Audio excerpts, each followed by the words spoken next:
তখন আমরা সবাই মিলে বাংলাদেশের জনগণের জন্য আগামীর যে বাংলাদেশ হবে সেই বাংলাদেশে এই রকম ঘটনার পুনরাবৃত্তি হবে না, আর কোনো একজন হাসিনা হবে না, কিংবা এরকম একটা হাসিনা তন্ত্র তৈরি হবে না, এরকম একটা মানসিকতা নিয়ে বসছিলাম। কারা ক্ষমতায় গেলে কী রকমের আচরণ করতে হবে সেই জায়গা থেকে ক্রমশ দলীয় স্বার্থটাকে বড় করে জাতীয় স্বার্থের জায়গাগুলিকে ছোট করা হয়েছে।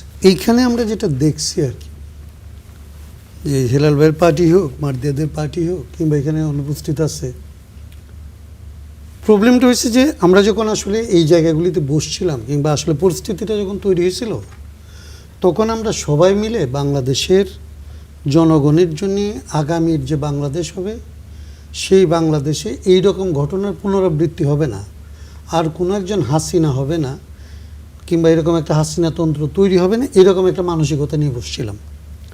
কিন্তু ক্রমশ আমরা যেটা অবজার্ভ করছি, প্রত্যেকের নিজের দলীয় স্বার্থটাকে কিভাবে আসলে প্রোটেক্ট করা যাবে এবং কারা ক্ষমতায় গেলে কী রকমের আচরণ করতে হবে সেই জায়গা থেকে ক্রমশ দলীয় স্বার্থটাকে বড় করে জাতীয় স্বার্থের জায়গাগুলিকে ছোট করা হয়েছে। ফর এক্সাম্পল আজিজুল বারী যেটা বলতেছিলেন, ধরেন আমি আবারও বলি 31 দফাই ধরেন, 31 দফা তো ওনাদের প্রস্তাব, 31 দফার একটা প্রস্তাব হচ্ছে আপার হাউস হবে, আপার হাউস পিআর হবে কি হবে না এটা নিয়ে তর্ক আছে। আপার হাউস তো বিএনপির প্রস্তাব।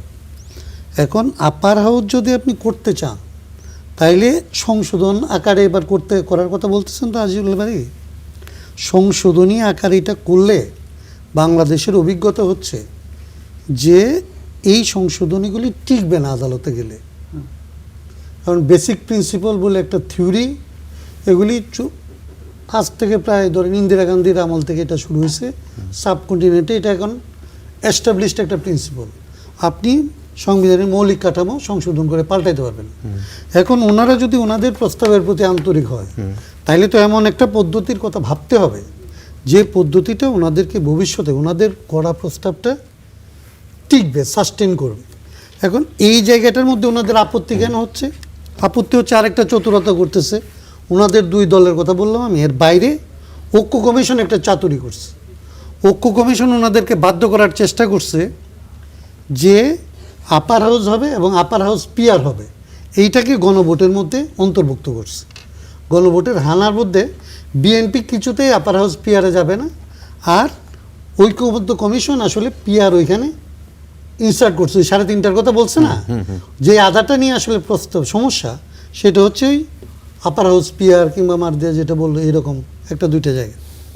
আমাদের প্রশ্নটা হচ্ছে এরকম, যেটা আসলে হেলাল পার্টি বলল, সেইটা ঐক্যমত্য কমিশন যদি সেই চালাকি করে থাকে, সেটা কার সাথে, কার স্বার্থে সেই চালাকি, বা কারা ছিল? আমি ওই জায়গাটাই বলতেছি, তারা তো দলীয় কোনো পরিচয়, আমি ওই জায়গাটাই বলতে চাইতেছি। আমি যে জায়গাটা বলতে চাইতেছি যে এইটা যদি ধরেন চালাকি হয় তাহলে এটার দুইটা প্রবলেম আছে। একটা হচ্ছে যে ওনারা বলছে যে আমরা একটা নোট অফ ডিসেন্টের মতো আমরা একটা প্রেস কনফারেন্স করে বলছি যে আমরা এগুলিতে নাই, কিন্তু আলটিমেটলি ওনারা তো 3.5টার কথা বলে সমর্থন করেন নাই।